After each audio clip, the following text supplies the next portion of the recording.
Hey everyone, it's Ben. Hey, I wanted to say congratulations. First quarter is done. Funuto finished. It's in the books. It's over, and we're starting second quarter. So I have one simple question for you in today's video, and that is, does your current business trajectory support your year-end goals?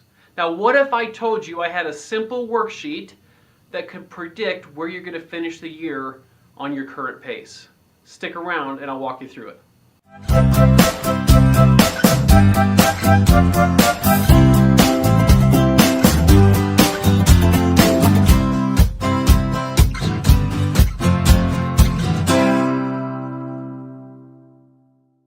So there's some things we know about our local MLS. There's some things we know statistically about our market.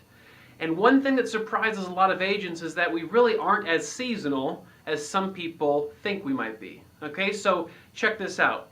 First quarter, January through March, represents 19% of total sales historically in the Coeur d'Alene multiple listing service. Second quarter, the quarter that we're now in, April through June, represents 29% of all sales. July through September, Q3, represents also another 29% of all of our sales happen in third quarter.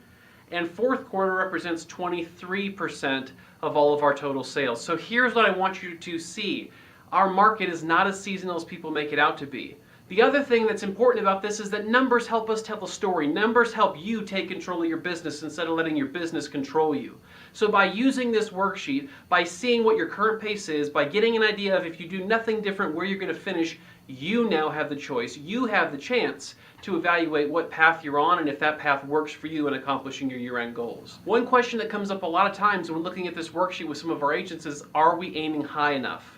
Okay? Yes, we might be busy. Yes, we might feel good about our business, and that's great. And I'm not here to beat people up. My question is, are we aiming high enough? Are we aiming high enough that we're going to be for sure hitting or exceeding our year-end goals? Okay, so as we discussed, this is the closed sales volume goals and tracking sheet. So it's really basic, okay? So if you follow my cursor, I'm going to walk you through this. There's really only two activities required on your part, the user. The first, you need to put in what your current year-to-date closed volume is. So January 1st through March 31st, what is your closed sales volume? So for illustration purposes, let's say somebody's closed $1 million in real estate so far, okay? Now we have to go into this section right here, this box, and we're going to put in what your year-end sales volume goal is. What's your closed sales volume goal for this year? Now let's say, again, for example purposes, this person's closed sales volume goal is $9 million, okay? So we put in $9 million, make sure we have enough zeros, and click outside of that box. And what you're going to see happen is, as we discussed, it uses the 19%, which again represents the first quarter business statistically in the Coeur d'Alene multiple listing service, and it automatically figures some pretty interesting things here for you, for each of you individually. First, it shows you what your year-to-date goal pace is. So meaning, if you're going to be on pace to close, for this example, $9 million this year, your year-to-date goal pace should be 1.71 in closed sales volume, based strictly on the percentage of how much business closed in the quarter one. Okay, then it looks at it, automatically calculates what your year-to-date actual pace is by bringing down the $1 million, and it shows you you're ahead or behind of the goal. So in this case, this person is off of their year-to-date goal pace by $710,000 in closed sales volume. Now, secondly, and most importantly, this is my favorite part about this worksheet. It brings down the closed goal, the $9 million from up here, it brings it down here automatically for you.